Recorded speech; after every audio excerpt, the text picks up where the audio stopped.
Por favor, nos ajude deixando seu gostei no vídeo.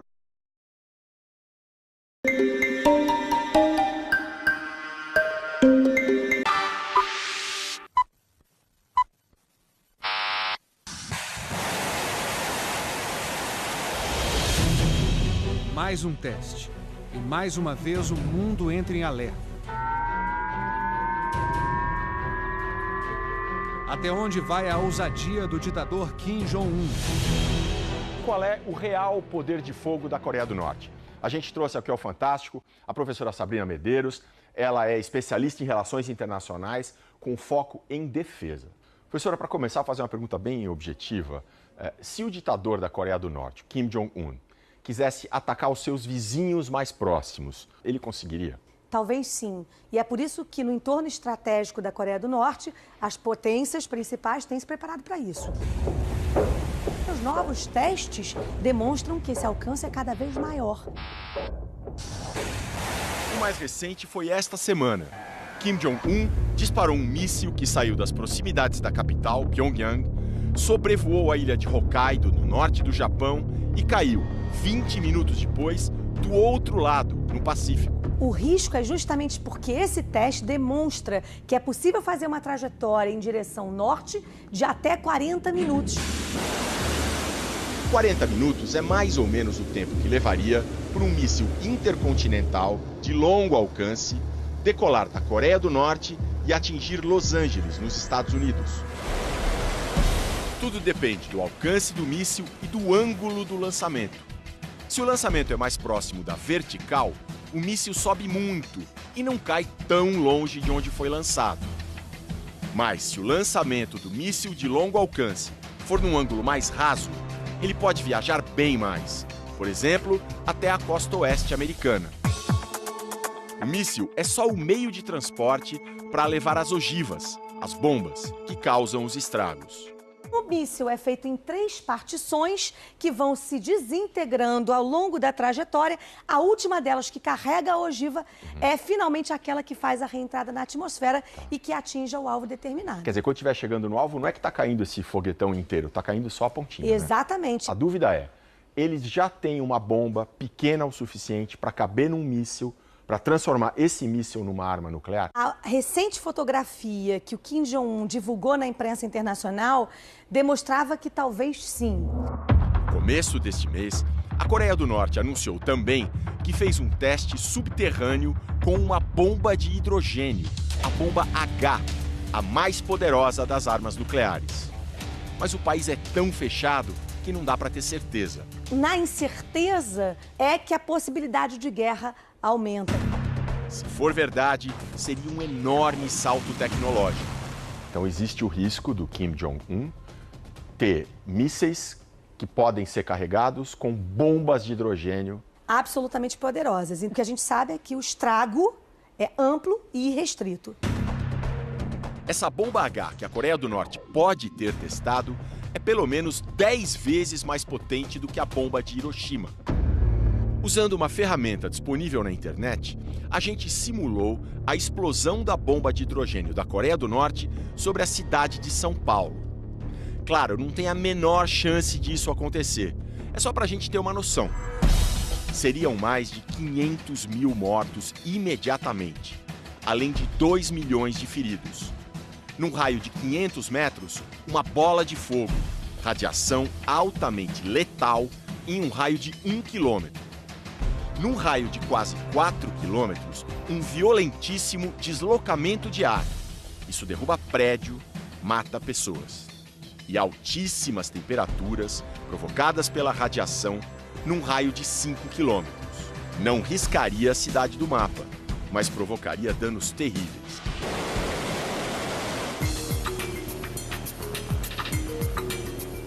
As bombas atômicas são as armas mais letais do ditador Kim Jong-un, mas o arsenal dele ainda tem muito mais itens.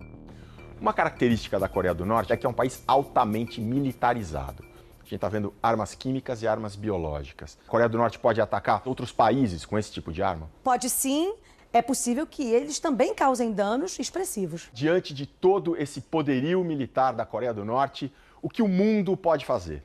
De Nova York, o repórter Jorge Pontual discute quais são as alternativas para lidar com a Coreia do Norte. Aqui na ONU, a comunidade internacional permanece unida para pressionar o regime comunista e obrigá-lo a recuar. Mas e se isso não der certo, o que pode acontecer? O Fantástico ouviu Scott Snyder, do Conselho de Relações Exteriores em Washington, e Gordon Chang, autor do livro O Desafio Nuclear da Coreia do Norte, sobre o risco de uma guerra atômica. A Coreia do Norte é um estado guerrilheiro que está fora do sistema internacional desde que surgiu, lembrou Snyder. É uma situação que vem da Guerra da Coreia, em 1950, quando o Conselho de Segurança da ONU aprovou o ataque dos Estados Unidos à Coreia do Norte, que havia invadido a Coreia do Sul e capturado a capital, Seul. A guerra foi suspensa por uma trégua 3 anos depois. A Coreia do Norte ficou sob influência da então União Soviética e da China, e a Coreia do Sul ligada aos Estados Unidos. Nunca foi assinado um acordo de paz. Desde então, o regime norte-coreano mantém a população em mobilização permanente, sob o pretexto de que a guerra pode recomeçar a qualquer momento. Segundo Scott Snyder, os norte-coreanos sempre se consideraram fora do sistema internacional, o que deu a eles muita flexibilidade para usar opções diferentes e, ao mesmo tempo, fez com que fosse muito difícil controlá-los. Gordon Chang acredita que a China, que na Guerra da Coreia lutou contra os americanos e continua a ser o aliado mais próximo da Coreia do Norte, está por trás do surpreendente arsenal de Kim Jong-un. A China fornece tecnologia e componentes para o programa de mísseis e armas nucleares do ditador, diz ele. Para o escritor, se os Estados Unidos impusessem sanções contra os bancos chineses por financiarem a Coreia do Norte, seria possível desarmar o regime de Kim Jong-un. Pequim tem o poder de influenciar as autoridades norte-coreanas contra Kim Jong-un, diz Chang. E aí, ele não conseguiria mais governar o país. Mas o pesquisador teme que o ditador faça um erro de cálculo, uma provocação militar, acreditando que o presidente Donald Trump não responderia porque temeria um ataque nuclear aos Estados Unidos. Isso levaria a uma nova guerra de dimensões imprevisíveis. Para o autor, a situação hoje é tão perigosa quanto a de 1914, antes do início da Primeira Guerra Mundial, ou nos anos 1930, antes da Segunda Guerra. Pode ser a primeira guerra com armas nucleares dos dois lados, Estados Unidos de um lado, Coreia do Norte e China do outro. Pode acabar muito mal. É agora a devastação provocada pelo furacão Irma. Agora nós estamos no olho do furacão. Faz 2 horas que está sem parar, assim, barulho absurdo, a gente não faz ideia de como é que vai ficar a situação lá fora. No domingo passado, um pouco depois das 9 da manhã, o olho do furacão Irma chegou aos Estados Unidos. E chegou bem aqui, na ilhazinha de Kudjoe. Naquele momento era um furacão de categoria 4, com ventos de 215 km por hora. Kudjoe fica no meio de várias ilhas enfileiradas, conhecidas como Florida Keys, no sul do estado da Flórida. É um arquipélago que conhece o paraíso e o inferno da natureza. No meio de árvores e postes tombados, as casas de tijolo e concreto resistiram de pé. Mas a comunidade local tem muita gente que vive de forma mais simples. Essa aqui é uma área, é uma vila, onde as pessoas vivem em casas de madeira ou em trailers. E aí olha só, o que foi que o furacão Irma fez com essa área toda, né? Devastou sem piedade. E a gente vai pisando aqui sobre aquilo que um dia foi a casa dessas pessoas, né? Pedaços de madeira, chapas de metal. Olha o estado disso aqui. Nessa vila, o furacão Irma destruiu perto de 80% das casas. Não foi obra só do vento, mas também da água do mar que o furacão empurrou para cima das ilhas. Essa área toda foi varrida pelo furacão Irma. A gente consegue saber onde ficavam algumas casas porque sobrou o chão. That's the window that was right outside the bathroom. Ele está dizendo que ele não sabe onde foi parar o trailer dele. voou, desapareceu. Ele encontrou alguns pedaços e esse aqui foi o maior dos pedaços que ele achou. O motorhome, a casa de metal sobre rodas, atravessou gerações e outros furacões com a família de Billy. Esse motorhome nunca ficou muito estragado nas outras tempestades. Meu avô se mudou para cá 56 anos atrás. Depois passou para o meu tio. Se pudessem ver isso agora, eles não iriam acreditar. O furacão fazia um barulho que parecia a turbina de um jato. Billy é carpinteiro e durante a passagem do Irma se protegeu na casa de um vizinho. A sala tem até um abrigo à prova de furacões. Essa é uma parede com fundo falso. Quando a gente abre, tem uma porta de aço e um quartinho. E é tudo de concreto em volta. O morador tentou proteger a casa, pregou essas placas de madeira nas janelas, como muita gente aqui costuma fazer, né, quando vem um furacão. Agora, não deu para impedir que o vento e a água entrassem. Olha só como é que a casa ficou do lado de dentro. Aliás, nem era aqui que essa casa ficava. Ela foi arrastada para cá. Jennifer morava aqui com o namorado. Ela é funcionária de uma loja e o casal agora está abrigado no depósito da loja. Muitas coisas nossas foram arrastadas lá para a rodovia. Eu vi um pedaço do telhado e uns vasos meus do outro lado da pista. Até barcos foram parar na beira da estrada. O que é que seria mais forte? O furacão, o Irma, ou uma árvore enorme como essa? Aqui a natureza mediu forças e nem essa raiz toda foi capaz de segurar. Destruição ainda maior o Irma provocou quando passou pelo Caribe. Valéria estava lá. Ela mora na ilha de São Martinho e voltou ao Brasil num avião da FAB.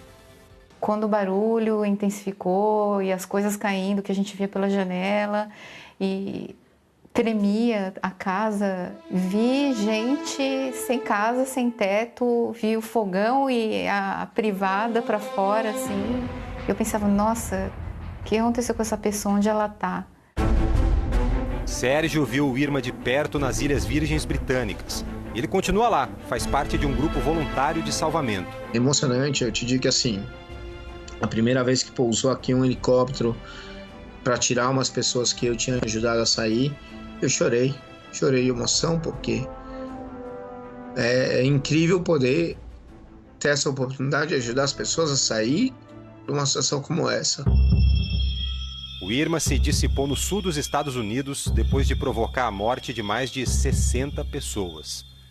Nas Florida Keys, a região americana atingida com mais força, ainda falta energia elétrica, a rede de esgoto se rompeu e contaminou a água que abastece as casas. O exército está distribuindo água em garrafas, comida e material de higiene. Paulette foi para um abrigo da Cruz Vermelha. Minha casa está sem telhado. Eu sou muito agradecida a eles por me receberem aqui. Os moradores que fugiram das ilhas por causa do furacão não podiam nem voltar. A polícia montou um bloqueio na rodovia. Só ontem, 6 dias depois da passagem do Irma, os policiais começaram a autorizar a entrada.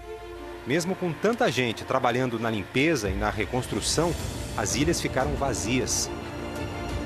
E com o silêncio, parece que a devastação ficou ainda mais doída. A história de muitas famílias ficou espalhada pelos escombros. Vai sendo retomada aos poucos. Quem vive nessas ilhas é porque ama a natureza, do jeito que ela é. É feito em 3 partições que vão se desintegrando ao longo da trajetória. A última delas, que carrega a ogiva, é finalmente aquela que faz a reentrada na atmosfera e que atinja o alvo determinado. Quer dizer, quando estiver chegando no alvo, não é que está caindo esse foguetão inteiro, está caindo só a pontinha. Exatamente. Né? A dúvida é, eles já têm uma bomba pequena o suficiente para caber num míssil, para transformar esse míssil numa arma nuclear? A recente fotografia que o Kim Jong-un divulgou na imprensa internacional demonstrava que talvez sim. No começo deste mês, a Coreia do Norte anunciou também que fez um teste subterrâneo com uma bomba de hidrogênio, a bomba H, a mais poderosa das armas nucleares. Mas o país é tão fechado que não dá para ter certeza. Na incerteza é que a possibilidade de guerra aumenta. Se for verdade, seria um enorme salto tecnológico. Então existe o risco do Kim Jong-un ter mísseis que podem ser carregados com bombas de hidrogênio. Absolutamente poderosas. E o que a gente sabe é que o estrago é amplo e irrestrito. Essa bomba H que a Coreia do Norte pode ter testado é pelo menos 10 vezes mais potente do que a bomba de Hiroshima. Usando uma ferramenta disponível na internet, a gente simulou a explosão da bomba de hidrogênio da Coreia do Norte sobre a cidade de São Paulo. Claro, não tem a menor chance disso acontecer. É só para a gente ter uma noção. Seriam mais de 500 mil mortos imediatamente, além de 2 milhões de feridos. Num raio de 500 metros, uma bola de fogo, radiação altamente letal em um raio de 1 quilômetro. Num raio de quase 4 quilômetros, um violentíssimo deslocamento de ar. Isso derruba prédio, mata pessoas. E altíssimas temperaturas provocadas pela radiação num raio de 5 quilômetros. Não riscaria a cidade do mapa, mas provocaria danos terríveis.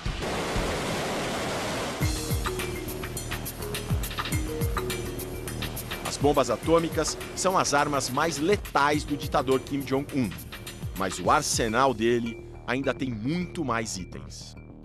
Uma característica da Coreia do Norte é que é um país altamente militarizado. A gente está vendo armas químicas e armas biológicas. A Coreia do Norte pode atacar outros países com esse tipo de arma? Pode sim. É possível que eles também causem danos expressivos. Diante de todo esse poderio militar da Coreia do Norte, o que o mundo pode fazer? De Nova York, o repórter Jorge Pontual discute quais são as alternativas para lidar com a Coreia do Norte. Aqui na ONU, a comunidade internacional permanece unida para pressionar o regime comunista e obrigá-lo a recuar. Mas isso provocaria danos terríveis.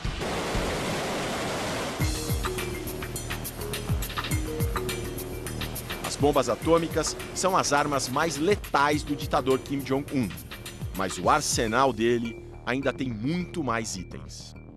Uma característica da Coreia do Norte é que é um país altamente militarizado. A gente está vendo armas químicas e armas biológicas. A Coreia do Norte pode atacar outros países com esse tipo de arma? Pode sim. É possível que eles também causem danos expressivos. Diante de todo esse poderio militar da Coreia do Norte, o que o mundo pode fazer? De Nova York, o repórter Jorge Pontual discute quais são as alternativas para lidar com a Coreia do Norte. Aqui na ONU, a comunidade internacional permanece unida para pressionar o regime comunista e obrigá-lo a recuar. Mas e se isso não der certo, o que pode acontecer? O Fantástico ouviu Scott Snyder, do Conselho de Relações Exteriores em Washington, e Gordon Chang, autor do livro O Desafio Nuclear da Coreia do Norte, sobre o risco de uma guerra atômica. A Coreia do Norte é um estado guerrilheiro que está fora do sistema internacional desde que surgiu, lembrou Snyder.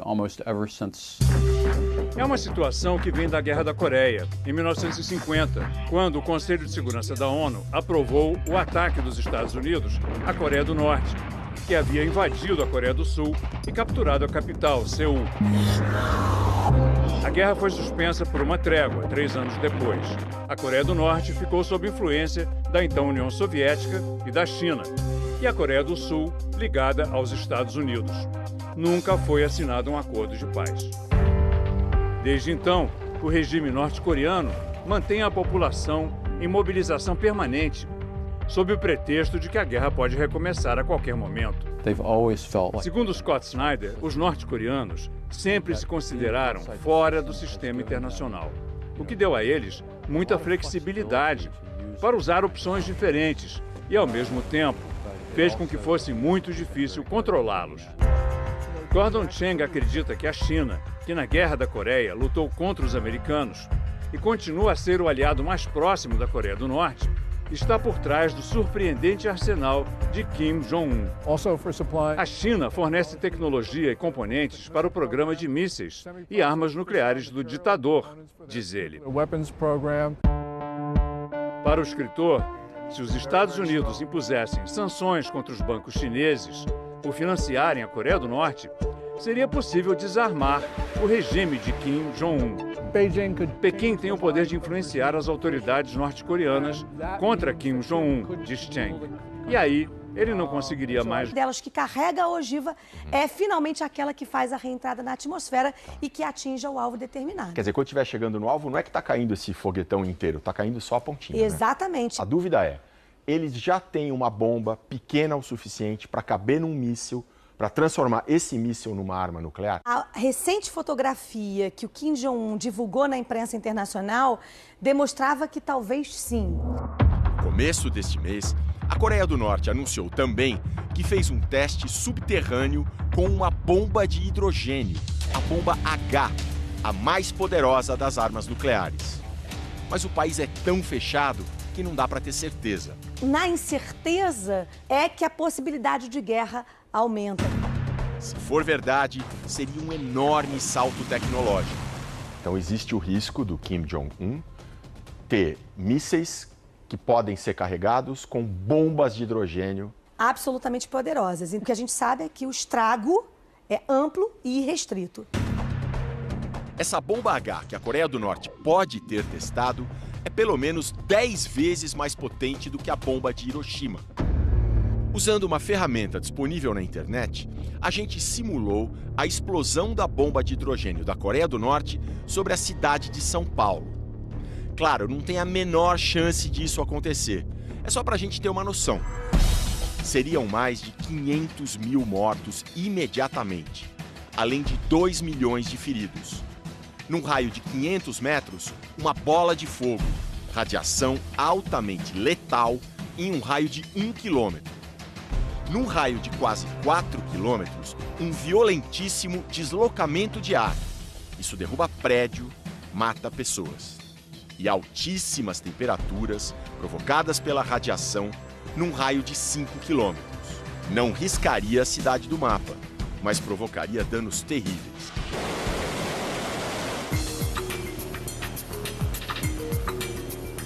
As bombas atômicas são as armas mais letais do ditador Kim Jong-un, mas o arsenal dele ainda tem muito mais itens.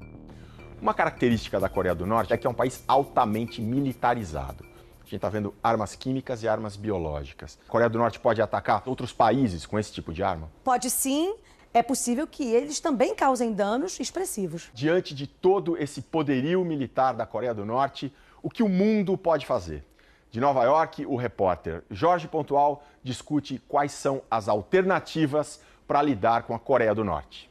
Aqui na ONU, a comunidade internacional permanece unida para pressionar o regime comunista e obrigá-lo a recuar. Mas e se isso não der certo, o que pode acontecer?